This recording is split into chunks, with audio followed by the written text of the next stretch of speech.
1, 2, 3.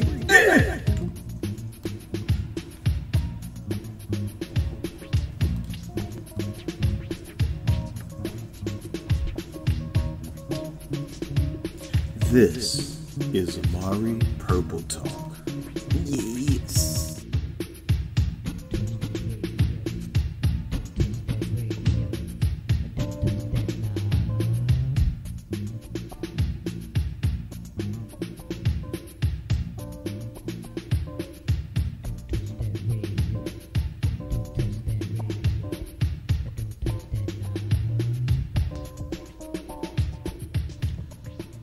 Welcome to episode 70 of Amari Purple Talk, a podcast where I share my thoughts on the Prince musical singularity.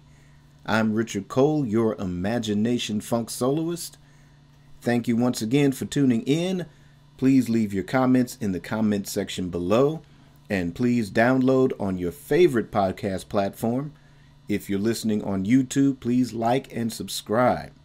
And before we start today's show, it's that time once again to remind everyone about part 2 of the Sign of the Times Super Deluxe Edition Twitter thread. That's hashtag Prince Twitter thread. The topics are the vault tracks. Check out the previous contributors as well as my own, where I break down the different versions of Strange Relationship. This week we have on December 22nd, Vault Curator and the track Love and Sex, and on December 24th, Edgar Cruz with the tracks A Place in Heaven and as always, thanks to the moderators DJ UMB and Edgar Cruz. Many thanks for allowing me to participate, and with that out of the way, let's start the show. And today's topic was actually inspired by Vault Curator. And this is regarding a rumor about the next Super Deluxe Edition release by the Prince Estate. And before I read Vault Curator's tweet, I want to remind everyone that if you would like to have a topic or a question presented by a future episode of Amari Purple Talk, please jump into the show notes, click on the link that will take you to my website where you can submit your question or topic, or follow me on Twitter at RichardCole_now and use the hashtag Amari Purple Talk. That way I know that it's your question and it can be considered for a topic on a future episode. All right, so we're going to read Vault Curator's tweet. This was from a few days ago, and it reads, "The rumor is that the Parade Super Deluxe Edition is getting bumped in favor of Diamonds and Pearls." So he did an opinion poll. I don't have the final results, but as of that day's tweet, the Parade Super Deluxe beat out Diamonds and Pearls 71% to 29%. Okay, and actually this is a rumor that's been kind of gaining some traction. It was addressed on an episode of Dr. Funkenberry's podcast. It's been addressed also on Prince.org, and it's been causing a bit of a stir because that is a release out of left field, and it raises a lot of questions. And what we're going to address on this episode are the possibilities of which label would release Diamonds and Pearls.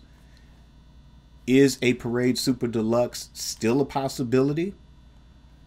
And what my idea would be for a Super Deluxe edition instead of Diamonds and Pearls.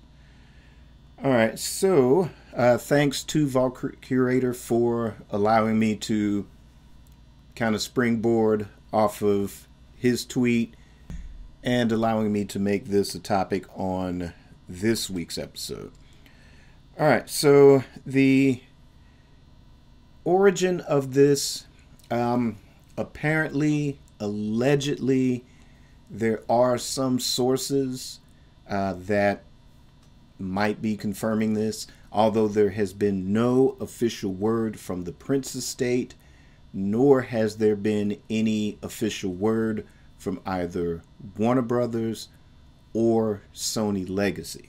So anything that's discussed here obviously should be taken with a grain of salt. So basically, the reasoning behind substituting a Parade Super Deluxe Edition with Diamonds and Pearls is that in 2021 it would mark the 30th anniversary of the Diamonds and Pearls album.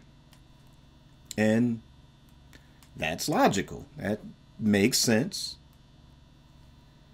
However, it's a few things to consider. And if you're a listener of Amari Purple Talk, you've heard me discuss ad nauseum the upcoming 2021 licensing deal that the estate made with Sony Legacy. And for those that are new to the show, those that aren't familiar with the ins and outs of the record industry, especially in regards to what's going on with Prince and the Prince estate, and why you get some things from Sony and why you get some things from Warner Brothers. So, in a nutshell, 2014, Prince successfully got the rights to the master recordings of all of his classic Warner Brothers era. He signed with Warner Brothers initially from his first album in 1978, stayed there till 1993. Since 1993, everything that he's done, he's owned the masters to. But kind of the biggest fight of the remainder of his career during his lifetime was obtaining ownership of the master recordings of his classic albums. That's all the way from the first album, For You, to Dirty Mind, to 1999, Purple Rain, Sign of the Times, and so on, and even Diamonds and Pearls. That was in 2014. Unfortunately, he didn't get to live long enough to really enjoy the fruits of that ownership. But the Prince estate now owns all of the master recordings, everything from beginning to end. They initially made a deal with Universal for everything, until Warner Brothers said, well, wait a minute. We made a deal with Prince with that 2014 deal with him owning his masters that gave us rights to license this material all the way to 2021. Now, we don't know all of the details of what's in that contract, but the long and short of it is they have proof that they made a deal with Prince for whatever. Apparently, Purple Rain was the first to get like remastered and, you know, a super deluxe edition. However, it didn't get released until after his passing. But that was one of the first things on the table with this new contract. And there were some other things, I guess, that were included. And I'm assuming it's probably Sign of the Times, which is why we have that now as part of it. But the long and short of it is they had that deal until 2021. Now, we don't know exactly what month or what date in 2021. But either way, whenever that contract expires, then all of that classic Warner Brothers material will go to licensing for Sony per the deal that they made with the Prince estate.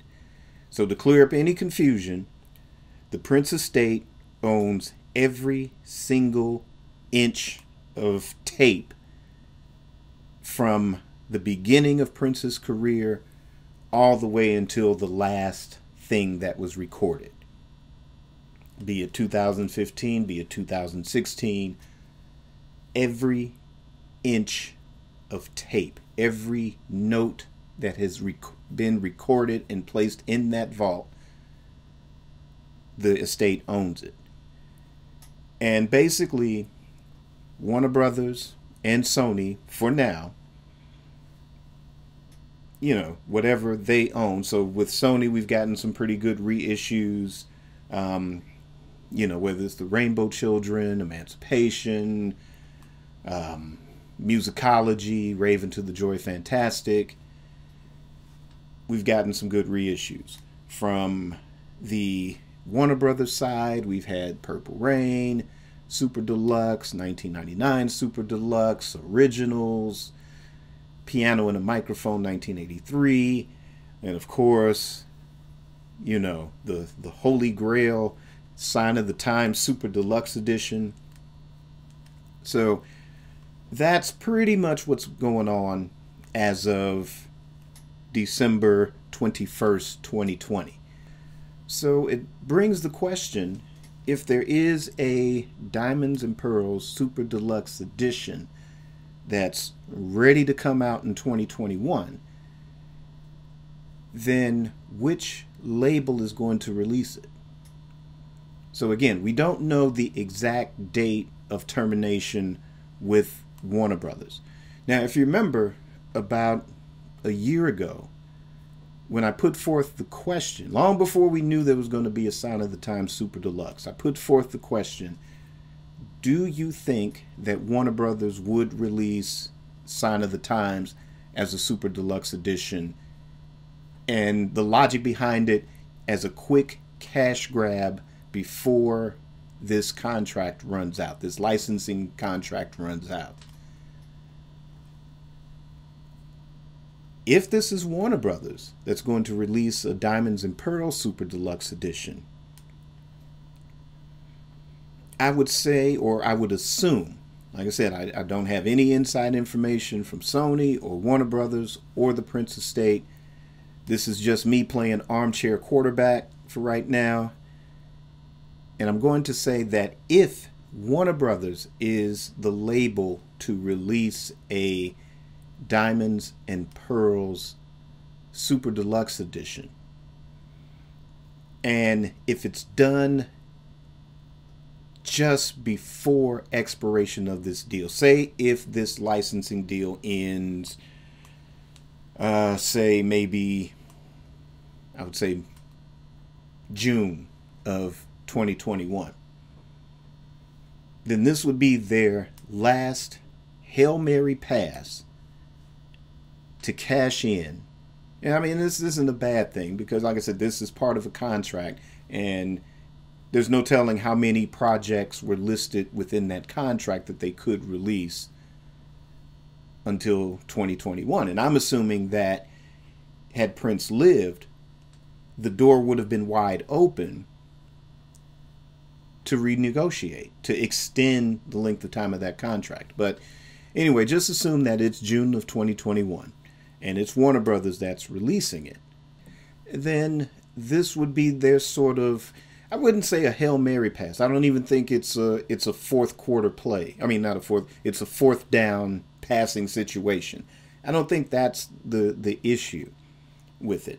I think that in a way, yeah, it's one last chance to make some money while holding on to the movie rights or the movie soundtracks. Because part of this deal, when everything else goes to Sony, because Purple Rain, Parade, Batman, Graffiti Bridge, those 4 albums are going to stay at Warner Brothers. And that's only 4 albums of Prince material that you're going to have to deal with re-releasing for a very, very long time. and you want to save Purple Rain because we're coming up on, you know, we're coming up on 40 years of Purple Rain. You know, we have until 2024. We'll have 40 years of Purple Rain in 2024. So they're going to want to save a big, huge Super Deluxe release for that, for sure. And I'm sure that between them and then whatever vault material that exists from that era, we're going to get a comprehensive joint Warner Brothers, Sony Super Deluxe release with that. Parade, I can see them not dropping that in 2021.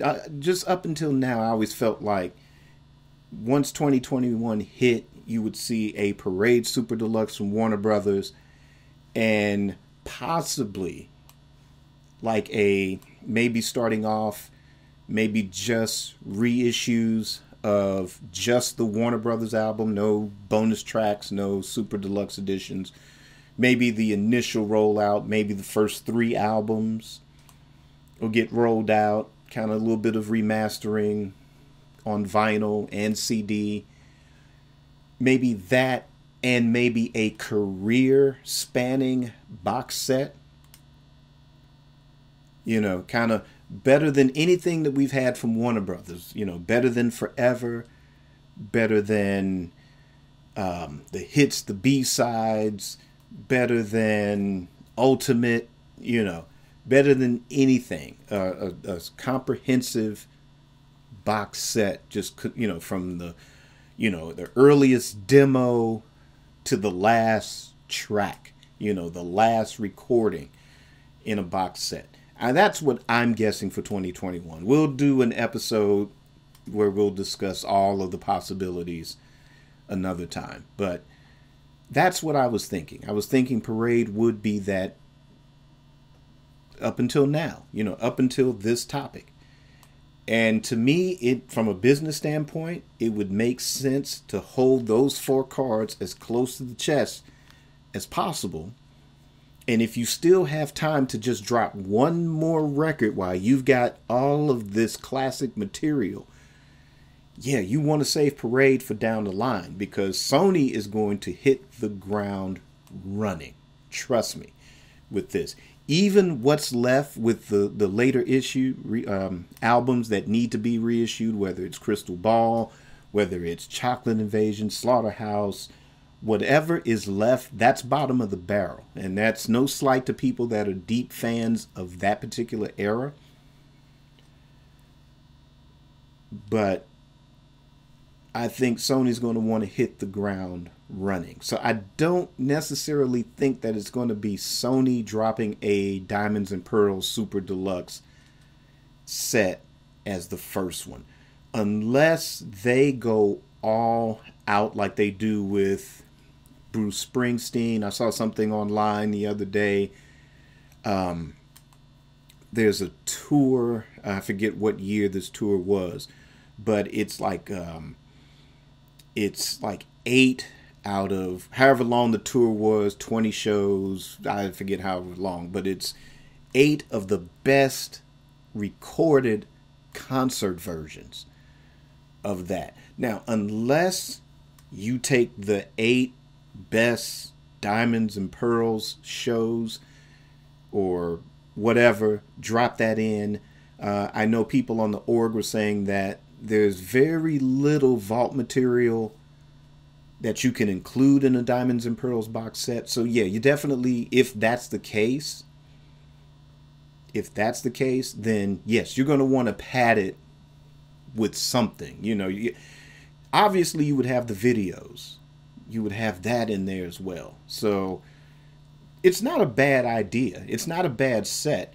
And I wouldn't be upset if that's what came out next. You know, I enjoyed that album when it was out. I don't play it as much now.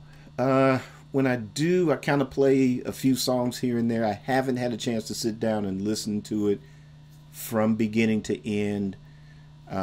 Every time I revisit it, you know, obviously Thunder gets a lot of play. And then it just kind of goes random from there. Just whatever I'm in the mood for from that album. But it's been a while since I've heard that from beginning to end. But when it was out, it stayed with me all the way up until the Symbol album was released. And that's just because, I don't know, it was just, was coming back from California, moving back here.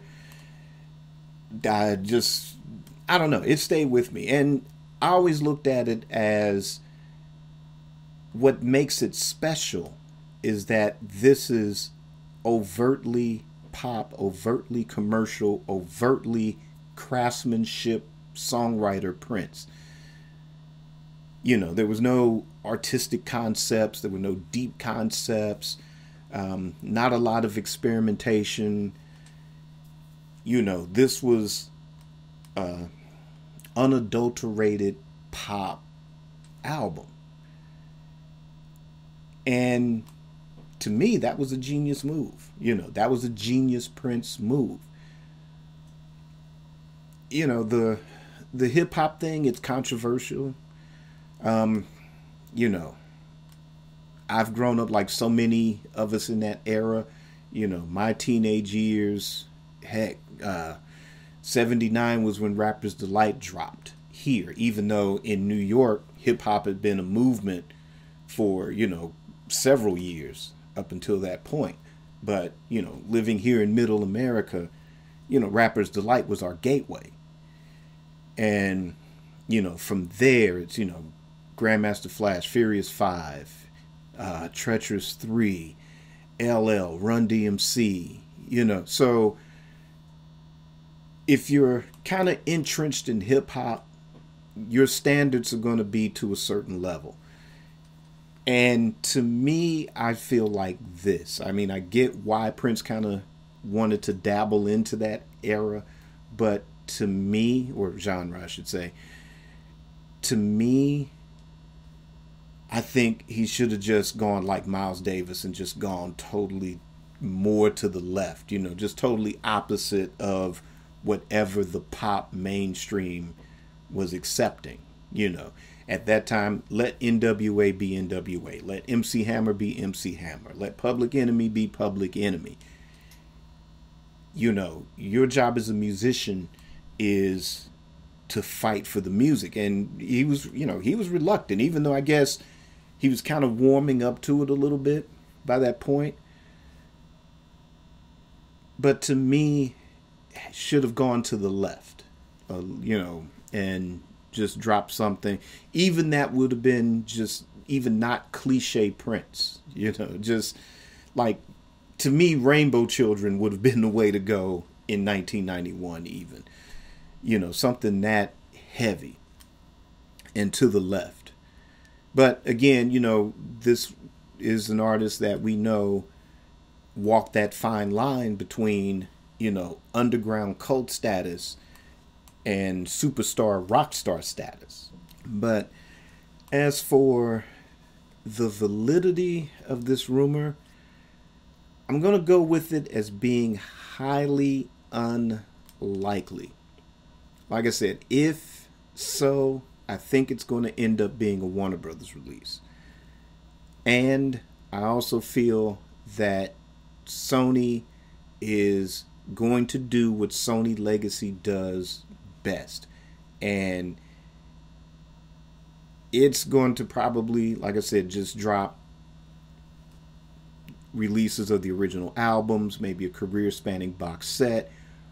Or if they do a Super Deluxe right off the bat, I don't think it would be Diamonds and Pearls. I really don't. Unless the logic is that there's been so much 80s material that has been released already that they want to go to the left. And if they do have a plan, if they sat down with Michael Howe and sat down with the estate and said, look, this is what we have as an idea, then, I'll change my thinking on it. But for now, I think this is highly unlikely that it's going to be released. Now, let's just assume that this isn't Warner Brothers that's going to release this, and say that, the contract runs out a lot earlier in 2021, not necessarily giving Warner Brothers any time to put together something else, as far as a massive super deluxe release. Let's say that if Sony wants to come out with its first super deluxe set, my suggestion, and hopefully there's someone from the estate that's listening. Hopefully Michael Howe's listening. I'm not getting any checks from Warner Brothers or Sony or the estate or anything. Again, this is me playing armchair quarterback. And my suggestion, my recommendation would be, if you're going to release something that has an anniversary attached to it, it's 2021. And granted, 30 years of Diamonds and Pearls, great, fine, but it's also the 40th anniversary of Controversy. And again, not an album that has a lot of vault material added to it, unless with what's available already, if there are some originals tracks to the First Time album, you can weigh it up. There's 6 more tracks you can pad on to whatever vault tracks are available. There's definitely some concert recordings. And this would be heavy too. You can include even the ill-fated Rolling Stones opening concert, booze and all. Because they've done that with Bob Dylan. They've released his classic box set of the tour that he put the acoustic guitar down, picked up the electric guitar, and folk music fans lost their minds. And they released that, booze and all, because it's of historical significance. You can add that, and then you can add the best of the Controversy tour along with that. There's also the unreleased Second Coming. If that can be cleaned up, re-edited, or whatever, you could pad that into it. And this is more of a historical moment that you can document, because this is the coming of age Prince, where Dirty Mind was, okay, this is the Prince image. This is the dawn of the Prince image. It's solidified. It's thought out. There's a concept behind it. Controversy was that, number one, it was that next step. But the circumstances afterward, starting with the opening with the Rolling Stones, starting with that was a turning point. Then him going on to headline his own tour. There's that. And that's the momentum that led right into 1999, which led right into Purple Rain. It's all there. And there's 40 years of it. And it's a time period where you had, punk was at its peak. New wave was at its peak.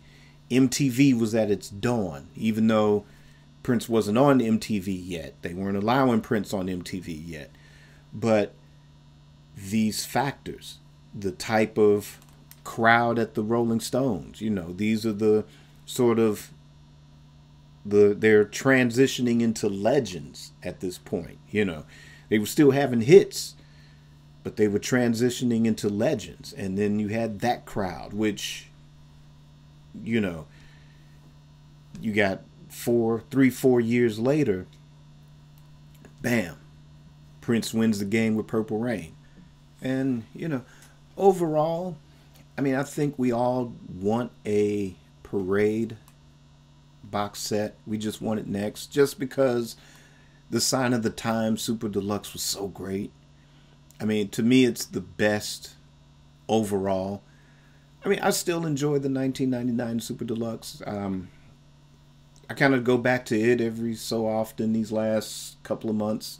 I just revisit it because I just like the vault track so much. And it's nice to hear the original album as well. Purple Rain, not so much. But like I said, it was a process of growth. It was a lot of growing pains. You really had to get Michael Howell in there to me, he's kind of the Kevin Feige of Prince releases. Where Kevin Feige has the Marvel movies, and he always has a plan. There was a 10-year plan from the first Iron Man all the way to Endgame. He's got the next 5 to 7 to 10 years of Marvel movies mapped out and what direction, and even with the Disney Plus stuff. To me, Michael Howe is sort of that guy. To me, he's the Kevin Feige of the Prince releases. He's the guy. But, it's been, like I said, this amazing process of growth, and again, it was so good. So obviously, and then there's so much stuff on Sign of the Times, the vault tracks, that really should have ended up on a Parade Super Deluxe. So it's like, well, if this is here, what's going to be on that, when that drops? Because then they talk about the overlap, because you even have stuff that's on the 1998 Crystal Ball. You have Sexual Suicide, Honest Man. There's a couple of other things on there, too, that's like, well, if they're going to leave it off of a Parade Super Deluxe, then what else is going to go on it? And how great is it going to be? So, I don't know. Like I said, again, with that, where maybe I was 85 to 90% certain that in 2021 we're going to get a Parade Super Deluxe, I'm going to say now that I'm kind of at a 50% level of a Parade Super Deluxe dropping in 2021. As far as a Diamonds and Pearls Super Deluxe edition, I would go more. I'll take that 85 to 90% that it would be Warner Brothers that's releasing it, and I'm going to go 25% if it's Sony doing it. And that's pretty high of Sony, because like I said, to me, I think Sony and Michael Howe, they have a plan. And to me, it's going to be a Marvel movie, Mandalorian style, type of plan.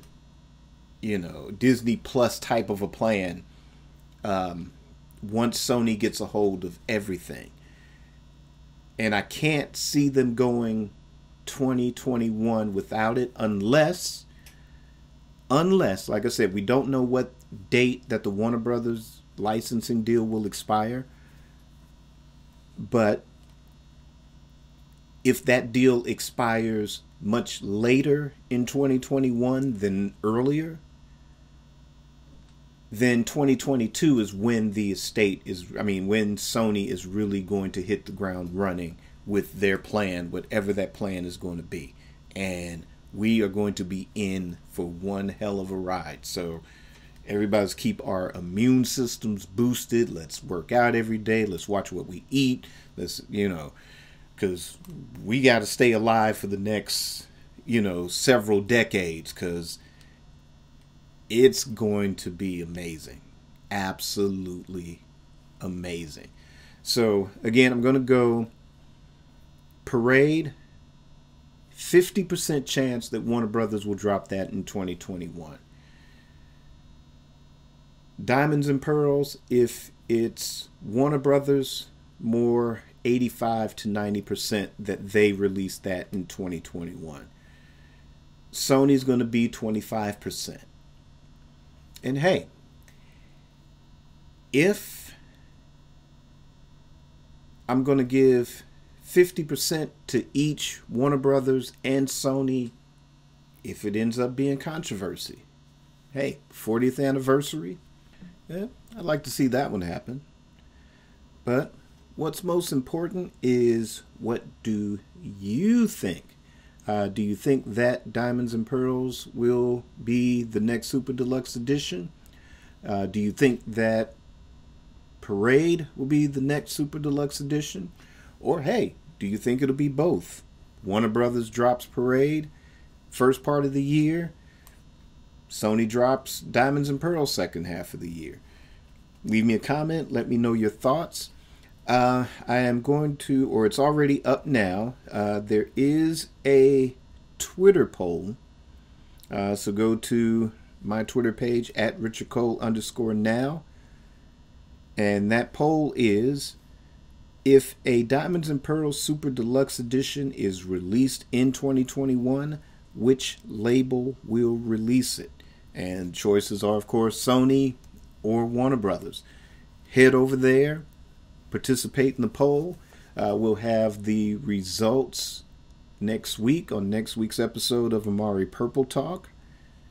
And that is going to end this episode. Thanks to everyone that has tuned in. Thanks to everyone that downloads an episode.